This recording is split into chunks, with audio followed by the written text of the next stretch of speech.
આ વિદ્યુત પરિપથ તમારે ભણવામાં આવે છે. આ મોટી બેટરી તમારે જે પેલો રિમોટ નો પાવર આવે ને કેટલા વોલ્ટ નો હોય?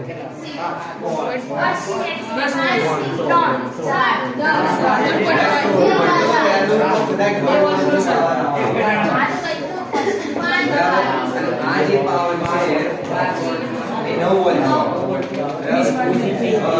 આ એમને જો શું કર્યું, આ પાવર ના બે કનેક્શન વાયર જે હતા અહીંયાથી આ એક છેડો આ બાજુ, આ P1 P2 તમારા આપણે વિદ્યુત પરિપથ હોય. આના P1 નામ આપ્યું, આ બીજો P2 નામ આપ્યું, બરાબર. આ અહીંયા LED ગોઠવી અને આ નીચે જે છે એ રેઝિસ્ટર એટલે કે અવરોધ, બરાબર. અવરોધ અવરોધનું કામ શું? અવરોધ આર કરી પણ અવરોધનું કામ શું? ખાલી એમ શોધવા તો હશે ને, એનું કામ હશે કે અવરોધ કેમ ઉત્પન્ન કરે?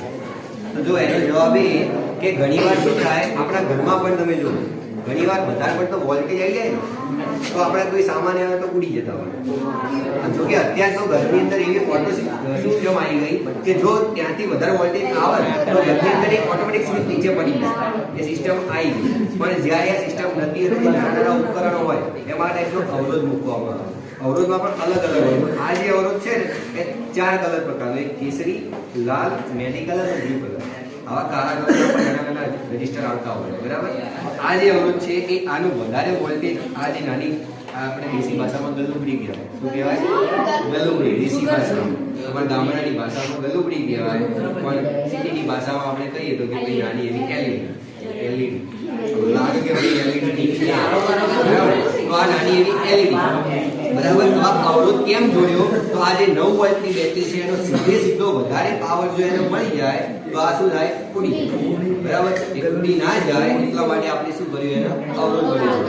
આ બાજુ અવરોધનો છેડો છે, આ બેટરીનો એક છેડો અહીંયા, આ અવરોધ છે, આ અવરોધ એક છેડો અહીંયા, અવરોધના બીજા છેડામાં વાયર, એ વાયરનો જે બીજો છેડો હતો એ આપણે ગલુબડી જોડ્યો, બરાબર. આ જે બીજો છેડો હતો એ અહીંયા, આ બે છેડા આપણે શું કર્યા?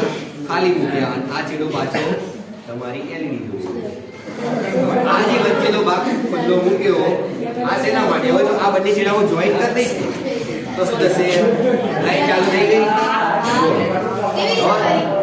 આ બે છેડા જોઈન્ટ કરે, આ બે છેડા જોઈન્ટ કરે એટલે કનેક્શન એટલે મળી ગયું, તો લાઈટ ચાલુ થઈ ગઈ. હવે તમારે સુવાહક અને અવાહક પદાર્થો ભણવામાં આવે.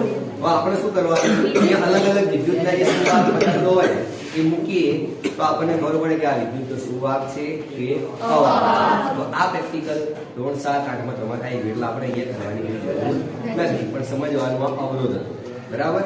તો આ આમ જોડશું એટલે લાઈટ ચાલુ થઈ જશે. તો આ વિદ્યુત પરિપથ એટલે આ આકૃતિ તમે યાદ રાખજો, પરીક્ષામાં જો પૂછાય પ્રશ્ન તો લખવાનો.